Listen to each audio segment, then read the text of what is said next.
So Alan, I have not explained to everybody who you are again yet, but Alan is actually, I met Alan on a panel at Family Reunion.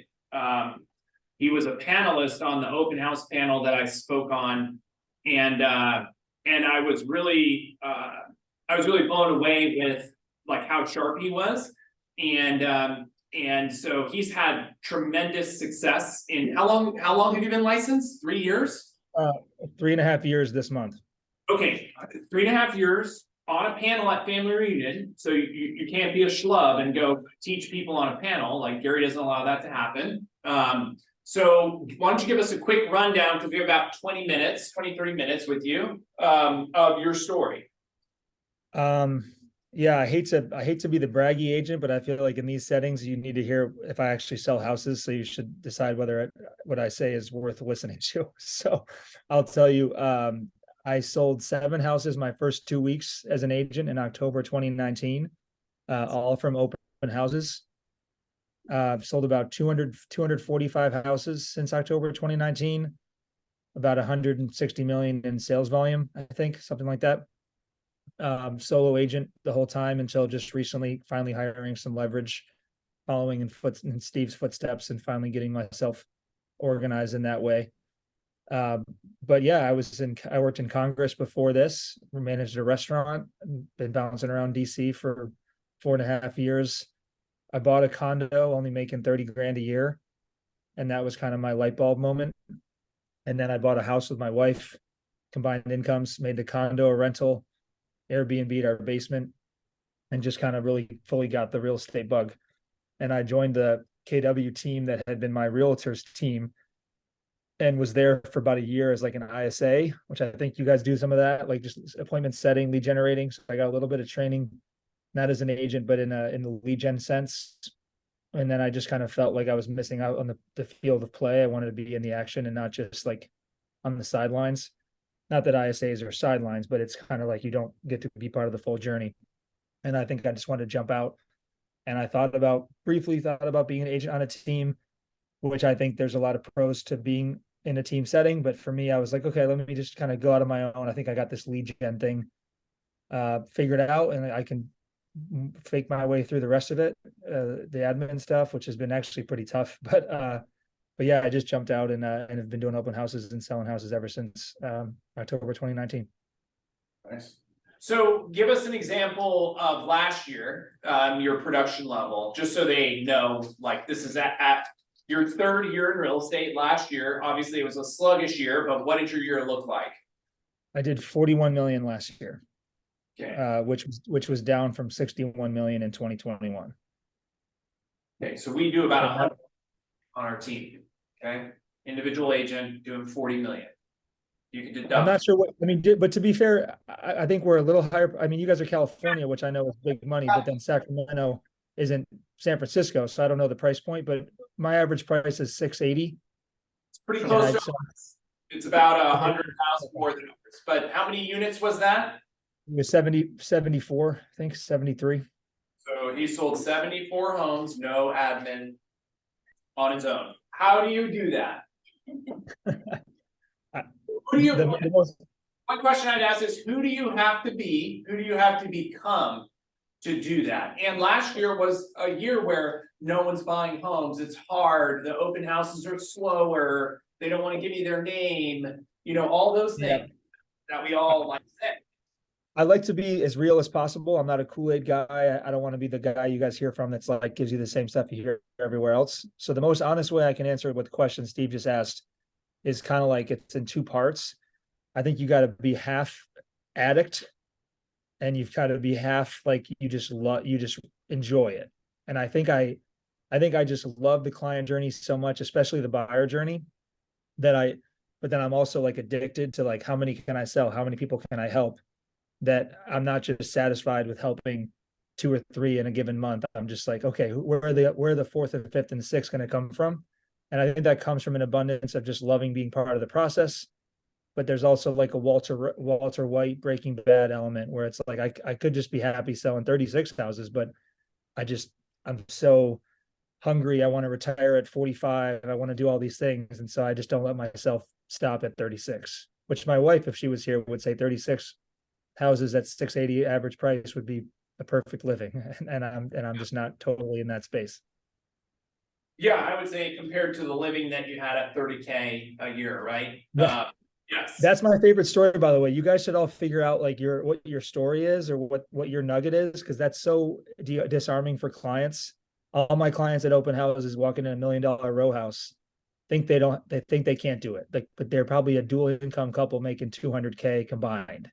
And so when they hear me in front of them tell them I made 32K working in Congress and bought a condominium, and they're still renters, that's a little bit of a jolt for them. I'm like, holy crap, I guess we can do this with making 6 times what he was making, so it's a nice kind of find what your connectable, approachable, personable anecdote may be when you're lead genning, even open houses or seminars or whatever the case may be. Find what your thing is, because I think clients appreciate a little bit of personification of who we are, not just salespeople.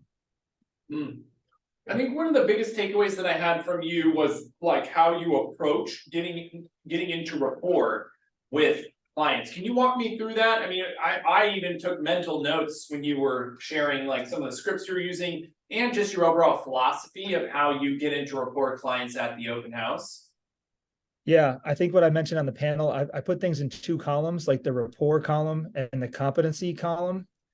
And I'm not a big disc profile guy, but you guys may study this more than I do, but everybody has personality types. I think I'm pretty naturally good at sensing what somebody is without being an expert in that field. And so I think that when people kind of come into your space, you usually get a pretty good sense if they're going to care about being your friend or, being friendly with you, or if they just want to know like what you're made of and how you can help them. And so when I get those people that come in the door, I'm just going to hit them with like market stats, houses for sale nearby, where the nearest coffee shop is, what the walk to the metro is, and just overwhelm them with like, I'm the expert, you need me. And then if somebody walks in and they kind of like reach out their hand for the handshake and they're kind of like interested in a relationship and they're wearing a Kings shirt, I'm going to say, man, can you believe we almost traded De'Aaron Fox? I can't believe that. They would have been crazy to trade Fox, like, and just not even talk real estate. And then maybe loop it in later, but try to be friendly with them because people are in business with people that they like. So I think the like you door is pretty open if the client sends signals that they're interested in that. And but you got to sprinkle in competency. And so for you guys too, as part of a big team, one thing I'm jealous of is that like you guys can tout all of your team success, even if you're in the newer agent side, because you can be in that open house and kind of fake it till you make it with these clients and talk about how many houses your team sells per year and how many listings you have nearby. You can reference those as if they're yours, and you'll sound like a 10-year veteran.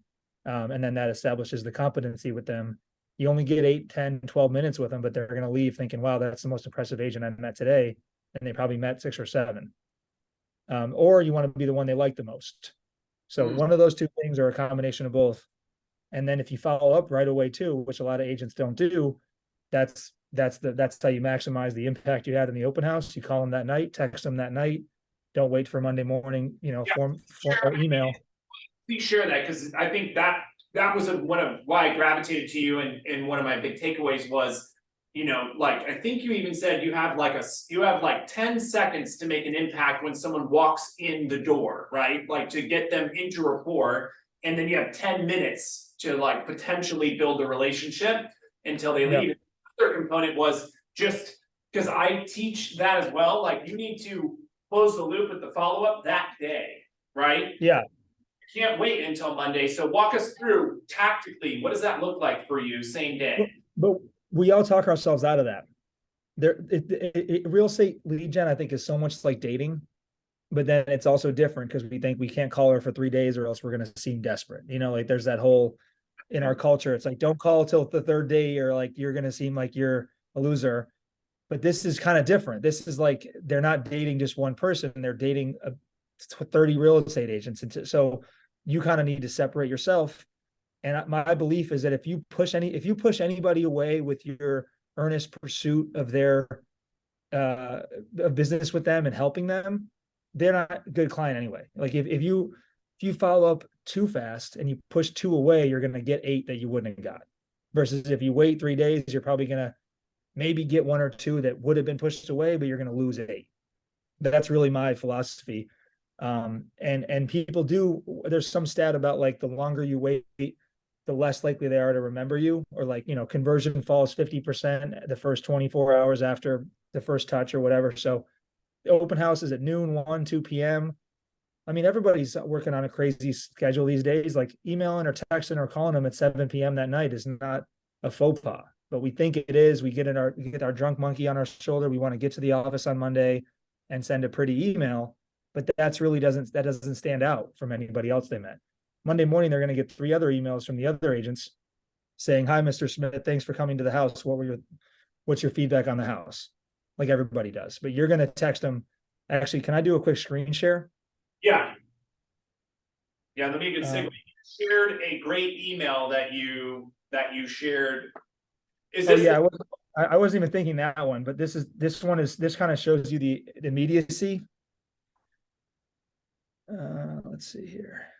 I like how he said that, like, don't be worried about the pursuit, like the earnest pursuit of the relationship to get into business with them versus, being aggressive with lead follow-up or something along those lines. I mean, that's all it is. You're earnestly following up with people in a pursuit to be in business with them. Like you want them to do business with you, right? I don't know what business. That was funny. This is actually a text because I didn't have okay. I'm going to go back to video. Well, I'll just read this. I texted her. So this was at 6:12 p.m. on a Friday, and I was doing a Friday open house 5 to 7:30, which I've had a decent amount of success with those, but I typically only do them for like new listings that are hot on the Zillow and Redfin algorithms. So I don't do like Friday night all the time, but new listings I will. So she came at like 5:30. She left about 5:50, and I texted her at 6:12. So like 20 minutes after she left, and there was no one else there. So I was just like, what else am I doing? But kind of figuring out how to get her. I said, okay, in the spirit of a long holiday weekend, I just reviewed about 100 listings and emailed you like 35-ish of them that have some or many similarities to the Montello property and could meet your needs. She responded 10 minutes later, "Oh my goodness, I will take a look." And literally all I did was I pulled 100 listings from 100,000 below to 100,000 above the property I hosted open. I had about 100 in the list. Took me less than 10 minutes to scroll through them, check the ones that look contemporary, don't check the ones that didn't. I don't care. I'm not even hardly vetting the data at all. I'm just shoving it in her lap, and she's like, "Oh my God." And clients think that took me like a PhD to do that, cause like that's the impact I think I had on her. And then she responded, "Thank you so much for these incredible listings. I love the one on D Street.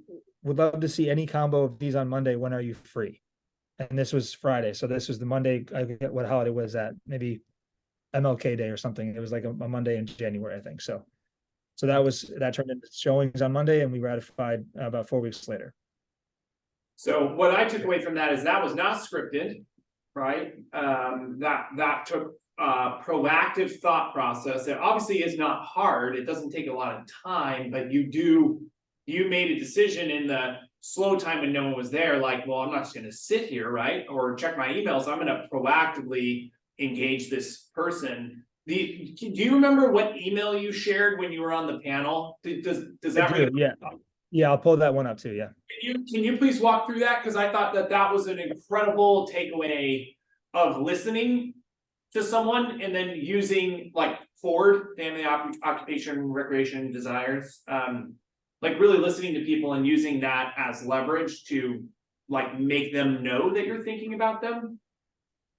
Yeah, this one you guys will like because this was the busiest open house I've done in my career, which I think a lot of us think like the busy ones are kind of too tough to convert because it's like people through the door. Okay, so this one, can you guys see this? Yep. Okay. This was funny. The only thing I knew about these people were their first names, their email because they signed in, and then that they had a Tennessee Volunteer shirt on. So read this first two sentences. Pleasure meeting you and Nathan today. The Vols have been on a great run, especially the win over UK. We'll see what happens come tournament time. I wish we would have connected even more in depth about your goals. That's the blessing and curse of those busy open houses when there is not much on the market. So I call out right away, like, hey, my interaction with you guys should have been more than 75 seconds, but they saw there was a line of people, so they understand I wasn't being rude. I don't know anything about Tennessee Volunteers I basketball, was going to football. ask you, are you a fan of any No, kind of? no. This is where you gotta kind of play a little chess. I just went online, looked up their team, what they were doing, what anything cool happened recently. They probably even, to be honest, they probably know that. Like they probably read this, like this guy Googled this. Like they must have thought that. But people are still charmed by like the interest. You know that saying, like if you go abroad, if you try speaking Italian or French, they won't be rude to you. But if you just don't, if you just speak English, like they think you're a stupid American tourist. It's kind of like that. Like you a little bit of effort to speak their language or be where they're at, it makes a world of difference. So that was all. That was the little opening, and then I sprinkle in my Zillow profile. I sprinkled in a couple off-market addresses. Teased a few off markets. Like you guys have access to do that with your listing pipeline, and then was just like, let's connect. And then they responded the next morning. Great meeting you. Yeah, they lost, whatever. We're available to chat anytime after 4 today or 5 on Monday. So, So and that you was actually went in for, basically you closed for an appointment. I saw you said that, hey, we should set up a Zoom meeting to discuss right. your, he met him for 5-10 minutes. You're No, assuming that they're, 90 second to be, I like to have 10 minutes. These were 90 seconds. yeah, so you're assuming that this is gonna be a client with this email, right? Like you're making a connection with them based on what limited information you had, and then closing for an appointment, basically, with someone you barely met, right? And you're Right. asking for the business right away, that's the key, right? Like same with the text message, he texted the gal, the 100 properties, you're closing for that business and assuming that you're gonna make a work relationship. I can guarantee most agents after open houses don't do this. They just don't. They might follow up, but they never really truly asking for the business or even listening to the client at all. Plus, I think our biggest mistake as a salesperson culture is we worry too much about our time. And all of us are guilty of it, probably even me and Steve to some degree. When we have limited time, we say, okay, before I spend my time or energy, what's in it for me? Is this person serious? Are they qualified? Should I even pursue this client? And I think if we think that way, we get in our own way. So my joke to myself, but not even a joke, is like my time is worth nothing, but my results are worth everything. Because I have clients, I'm sure you have clients like this too, who apologize to you. I'm so sorry I'm wasting your time. Sorry I made you drive out here to see this condo that I don't like. I tell as many clients as I can tell, I'm like, my time doesn't mean anything. I'm here for you and your results. I don't care if it takes a day, a week, 2 years. I just want you to get the right place. And then you earn their trust with that. Then you're in their corner. And then they probably will buy in a month because they don't want it to take a year. But they don't always believe that like you're not in it for a commission, or that you're not like checking your watch or worried about how much time you're investing. So that's why I think if you pursue right away and obviously and earnestly, you really rise above the average very easily. What would you say is, top 3 things agents can focus on to increase their, the number of customers that they're able to gain through doing open houses? Like three top, differentiators that you think that you're succeeding at. Well, easy one is their name. So maybe many of you maybe are in the category of people that say I'm bad with names, which people often say that, and that's kind of an excuse to just not remember someone's name. Shakespeare says the most important sound in the language to anybody is their name, right? I butchered the quote, but you know the quote. So like if you welcome them and say, "Hi, hey, Steve, welcome to the open house, Steve." Steve walks through the kitchen, backyard, comes back in. Hey, Steve, what did you think of that yard? Like use their name 3 or 4 times. That helps you remember it, or write it down in your phone the moment they're not looking. So you remember Steve and, wife Sam, and then daughter Susie, whatever, dog's name is Buster. And then, I mean, if you can think about this, 5 minutes later, they already forgot your name. But then they come up from down, they come back down from upstairs, and you're like, wouldn't Buster love that? Wouldn't Buster love that backyard? It's like they're like, what? Who is this guy? It's like it's so easy. It's so easy. But if you can do that, that's a differentiator. So names, the power of names. Yes, three things. I mean, secondly, I think Steve called this out too. Just an intentionality. Like, don't be shy about why you're there, because you're not taking 2 hours out of your family's afternoon on a weekend that you could be doing anything else just to sit there. Like, let's be honest, you're there to make money, but you're there to help them with their journey, which then makes you money. So let's just call that out. Like, to be intentional about your business. I think a lot of realtors do open houses because they're supposed to, or because that's what you do when you're an agent. You just do an open house. There's so many, 60 plus agents in my market that just kind of like host open houses as listing agents, thinking that they're just like supposed to for their seller. And they're not even talking to buyers really. They're just like, hey, like, don't bother me. Like, they're just like, they're kind of a little outdated, thinking that the open house is to sell the listing, which it's not. The open house is to convert other business. The buyer's agent should be selling the listing. So that's another one. Just be intentional. And then I guess a third one, this is kind of a little silly, but I think it's powerful. Figure out your physical flow. Because like, so my usual house is a 3-level row house with a basement, a main level, and an upstairs. So they're going to come in the front door. The kitchens are usually in the back, near the back door. So they're going to come in the front door, pass by me through the main level, usually go to the backyard, come back in, and then go down, come back up, and then go up and come back down, or vice versa. So I've kind of got it down where, like, I greet them at the front door. I get a handshake moment, a welcome, what their names are. How'd you find out about the open house, which is a coded way of saying, do you have an agent? Because if they say walked by or Redfin, then that's like, you assume they're a client. But if they say, oh, my agent sent me a list. I hate asking if you have an agent. Just quick note there. I do not like asking that question. A lot of people will lie to you, but we don't want to step on our buyer agency agreement rules either. So it's a fine line, but I typically ask that question. And then if they don't say my agent Steve sent me a list of 5 houses, then I'm just in lead gen mode the whole time. And then if at the end of all the interaction, it's going great, but then at the very end, when you're about to close, you're like, so have you talked to any real estate professionals yet in your journey? And they're like, oh yeah, we have a great realtor named Steve. Who cares about the last 10 minutes? You didn't waste them. You're there anyway. So the one catch I'll say here, sorry, I'm going all over the place. The one catch is if you have a busy open house with like tons of people, you got to triage a little bit. So I'll be more direct with who has an agent, to try to find who should I be talking to for 10 minutes. If I've got 4 at the same time, like, I got to pick who to invest my time in. But generally, how'd you find out about the open house? And then they're going to pass by me to the backyard. I'll give them space. Then they come back in from outside. Quick question about the backyard, which I don't care about the answer. And then how long you've been looking, or where you live now, or what's your rent now, or whatever. They go in the basement. They come back up. Great ceiling height in the basement, right? Don't care. Just that's a filler. And then next question, rapport or competency of what you sell nearby.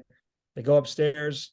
Now they're done with the house. Once they come down, now you move your body near the front door and the stairs from upstairs. So you're right there when they're about to be on their way out, and you're there for the conclusion, the summary, and then the close, which is not always an appointment or hot conversion. But even if they're a looky-loo, that's when you make your ask of, can I follow up with you in the future? Or can I send you properties in the future? Some kind of call to action so they don't just leave expecting to never hear from you again. So you can still convert, even if it's not a short-term convert. You can just add them to the database, especially you guys with your events and your team stuff. Like, you can make a call to action, even if it's not their house journey tomorrow. It's just like, hey, we're so active in the neighborhood. We have a kids event, whatever, like some kind of call to action, or hopefully you build up the confidence to make conversions in that moment too, and be setting coffees or showings before waiting for that text or email 24 hours later. Do you find that the call to action of, rather than just a direct close, like would it be okay for us to set a meeting to go over your buyer plan of action? Are you using, would it be okay if I send you properties as like a softer close? To then get them to respond and get in rapport if you felt like you didn't get in good rapport at the open? Is that a common close for you to continue the conversation? Yes and no. I don't like that one because Zillow and Redfin have even the playing field so much with like send you properties. Yeah. So that's why I love the whole idea of like, I love the teasing off markets, which you guys can do at a high level with the team with like listing pipeline, or I like I like making closed data seem even more important than it is, because it is important, but not really till you're like making an offer and doing comps or whatever.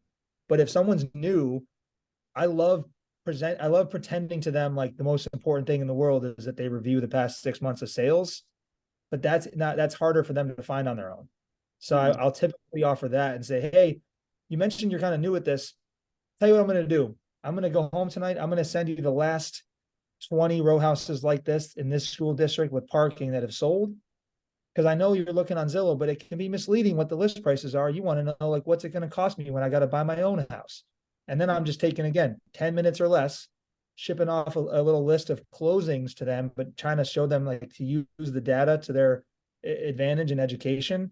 And now I've already taken a step as their advisor. So like Steve said earlier, I treat everybody like my client until they can't be. And I don't really wait for them to consent even to receive my all these benefits. It's like that's why I mentioned the book The Go Giver, which I embarrassingly have never read, but I think I do embody it pretty well. So I always plug the book The Go Giver, which is such a silly, simple message, but it's just like lead with giving, you will receive. But if we worry too much, back to what I said earlier about what our time is worth or who's worth our energy, we are going to limit ourselves because we're not going to just give of ourselves until we know, we can get something out of it. Question on that kind of goes hand in hand with that. How, like, as far as those clients, how do you tiptoe that line between the ones who are worth that time? Because I imagine there's a lot of things you have to say no to, right? With that many clients and meeting that many people. Like, what are some of the ways that you'll vet those people that you're working with or will potentially work with? Well, you heard that I said I'm an addict, so don't give me too much credit that I will filter how I spend my time. But given that eventually we all have to, here's an example of what I do. I do Zillow. I still do some Zillow leads. I know those are controversial, but I did them during COVID. They work great, and I'm still kind of doing some of that. With those, I'll try to, when I get a call from like a weird zip code or someone sounds like they don't really know what they meant to call about, I'll kind of fake offer to get them connected with a lender as like a helpful thing. I'm really kind of anti like being too qualify-y. I don't know what it is. I just don't want to be qualifying people because it almost seems like you're typecasting or you're doubting that they can, that they can do it. But if I get a sense of that, I'll try to offer a lender as a gesture of goodwill, like, oh, hey, like, have you already chosen a lender, or can I recommend some to you? And their answer to that kind of question is typically telling if they are remotely qualified or not. Because I don't like to require pre-approval letters for showings. I just really don't. But then after like a first round of showings with somebody, like 3 or 4 houses, then I typically will be like, all right, like, what'd you think of these? We should get you figuring out what your monthly payment is, because I don't want you to see anything that you won't that you'll like but won't be your preferred payment. Like, again, not you can't afford, but that won't be your preference. Things of that nature. Yeah. Or on the Zillow call, another thing I might do, or this open house conversation, hey, like, so what is what kind of monthly payment have you been envisioning? And if they say $2,000 a month because they're living in a $1,000 a month under market basement rental, and you're sitting in an $800,000 house, you can connect the dots and realize, all right, this person can't buy this house, but maybe they want to buy what they can afford, but let's lead them that direction. So those are kind of the ways. I mean, everyone's style is different.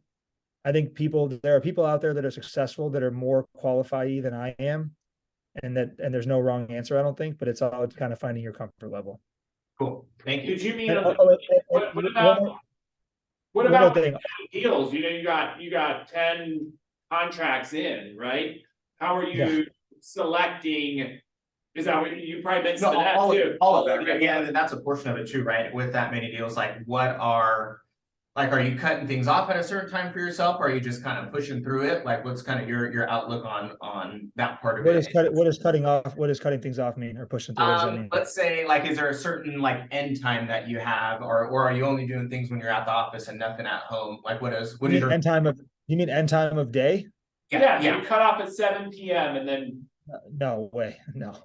See, yeah. this is what I'm trying to be honest with you guys. Like, I'm an addict. Like, my wife and I will watch Succession. She'll pass out at 10:45, and I'm sending emails till like 11, or sorry, not 1. Yeah. Or I'm reading articles about Tennessee Volunteers basketball to figure out what to email the client tomorrow. That's I just love it. Like, I'm a 3D, 4D chess player. Every one of these leads is like an opportunity to help somebody and then make some money at the same time. And I'm a little, I don't know what you can call me. Like, I'm 3.5 years in, but I'm still like juiced up by it. I'm still thrilled by it. Maybe 5.5 years in, I'll be changing my tune and starting a team like Steve has, and like educating others to kind of do what I just did. Everybody has their professional life cycle, but I'm still in my star player, shooting the jump shots. I'm not sick of playing yet. So that's kind of how I describe myself. Awesome. I wanted to go back to your question before, though, about qualifying. Another thing I think really is important is timeline, because if people have, like, if they have to wait a year to get their VA eligibility or something, like, that's a real reason to wait a year. So that person can go in the long-term bucket. And then you kind of can have a 1-month bucket, a 3-month bucket, and a whatever longer than 3-month bucket of your pipeline. The challenge, though, with setting timelines is people often tell you they're 6 months to a year because they're not educated. And I think my other skill, besides converting the client, is then closing the sale. I think if you look at my peer agents, there's a lot of agents that are almost as skilled as me or almost as intentional as me that sell 35 houses that could be selling 70, because they're taking 3 months for a closing that could be done in 4 weeks. And that's where I think I'm helping clients get through their obstacles immediately, or figure out what the obstacle.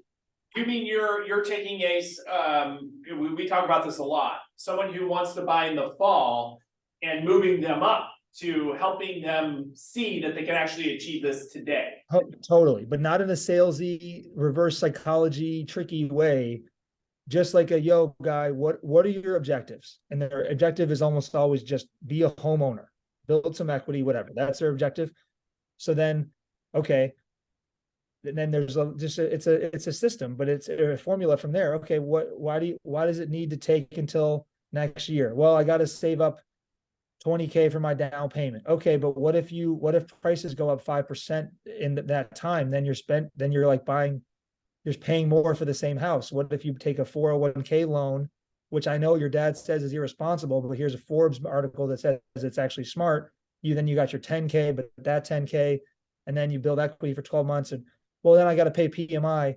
Yeah, but my first house, again, being relatable, my first house, I paid 17 grand in PMI in 3 years. Thought that was crazy. Well, my house appreciated 84,000 in value in that time. So PMI is a vehicle to build equity sooner. So again, walk the line of salesy, pushy versus educatey, because you got to be in their corner, which I think I also do well. If I'm busy enough, I can let people know straight to their face. I don't care if you buy a house tomorrow, next year, or ever. But what I really do care about is that we value your time and we figure out why it needs to take you till next year, what your obstacles are. And if we can do it tomorrow, would you want to?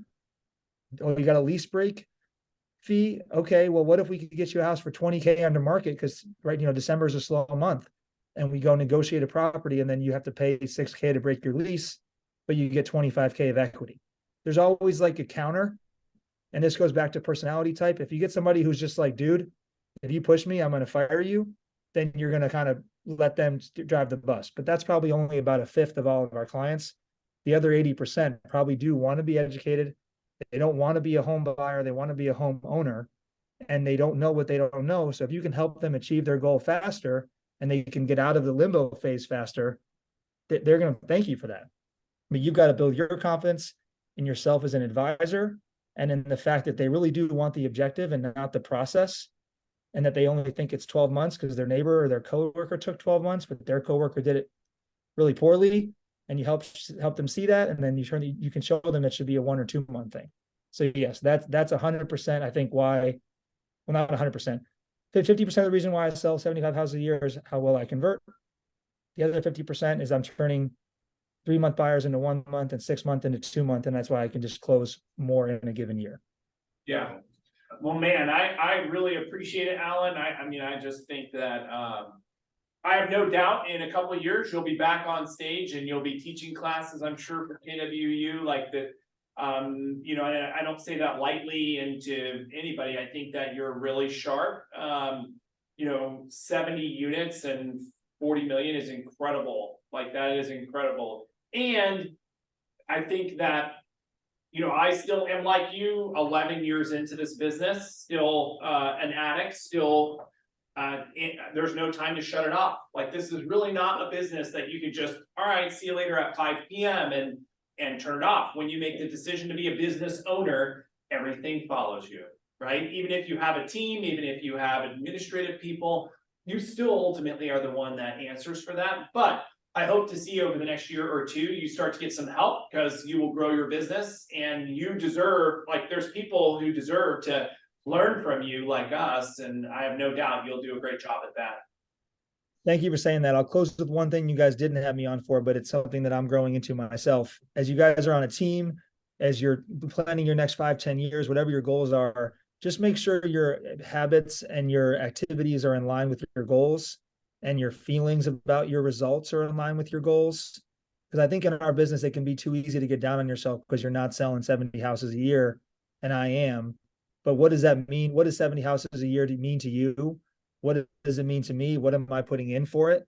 You know, if you're selling 20 houses a year, but that achieves your goals for 5, 10, 15 years from now, you got to be really fulfilled by that. Or if it doesn't fulfill your goals, then you got to be willing to change your activities to get a different result. You know, like, make sure and I'm kind of young to be giving this advice, but I've been learning it so much in the past 6 months as my marriage and my kids. And I have 2 kids, by the way. That's another impressive thing. I have a 4-year-old and a 2-year-old that have aligned with my 3.5-year real estate career. So again, when you think you can't handle your 3 clients at a time, think about me with my 20 and my 3 kids at home and whatever.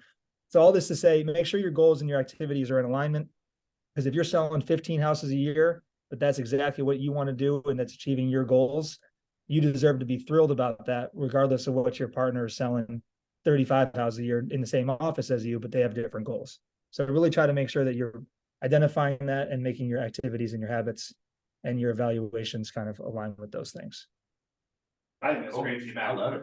Yeah. Thank you, man. We appreciate it. We appreciate it very much. See you guys later. Call me anytime. Cool. Thanks, Alex.